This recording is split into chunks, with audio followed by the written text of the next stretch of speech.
Hello, dear friends.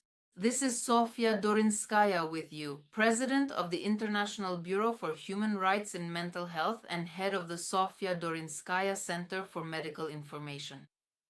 Today I want to tell you about and help us all remember some very effective, safe, and inexpensive choleretic remedies.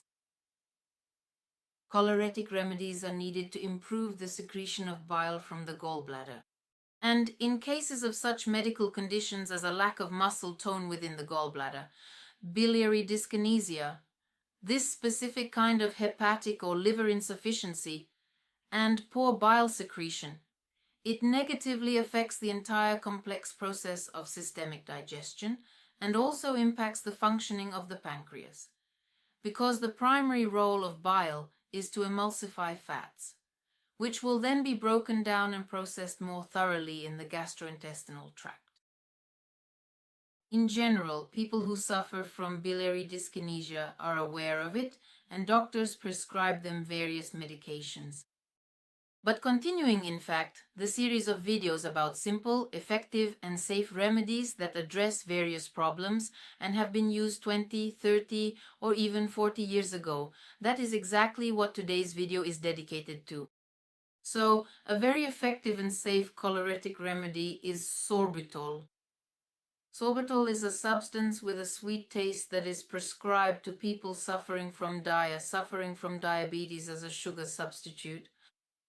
But this sorbitol also has excellent choleretic properties, as I already mentioned. Here, it is important to know one thing. Sorbitol should not be overdosed.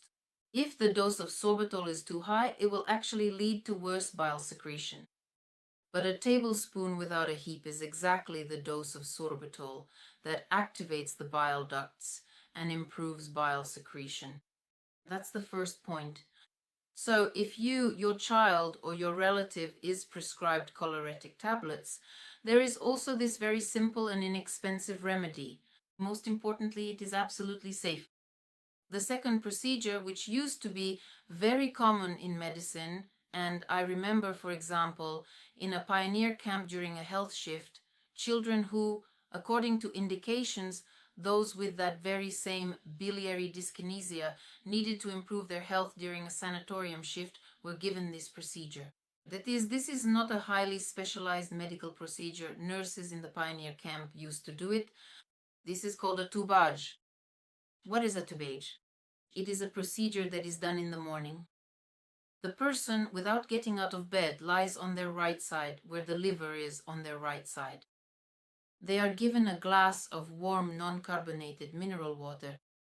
Well, any kind, I don't know, like a Santuki, for example, right? So they let the gas out and warm up this mineral water a bit. The person is given a tablespoon of that very sorbitol. The person drinks this spoonful of sorbitol, washing it down with a glass of warm mineral water, and a fairly hot, really warm heating pad is placed under their right side. And for 40 minutes to an hour, the person lies on their right side, gently rocking, gently rocking. So they lie on their right side like this and gently rock back and forth. This is a mild stimulation of the liver's excretory function of these bile ducts. This procedure can be done once a week or twice a week.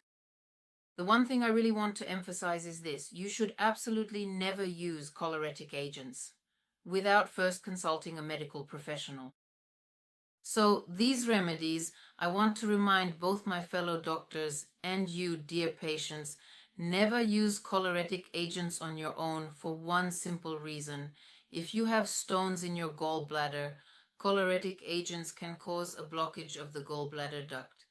This is an acute situation and an emergency operation will be required. In other words, the use of choleretic agents, if I can put it that way, should always be recommended by a doctor. So always consult your doctor, but you should also know that there are very simple, effective, and safe remedies that support the liver's excretory function and improve the work of the gastrointestinal tract. I hope this information has been helpful to you. I hope I have reminded my colleagues about these simple procedures and you, my dear viewers, as well. This was Sofya Dorinskaya with you and the channel Evidence-Based Medicine. All the best.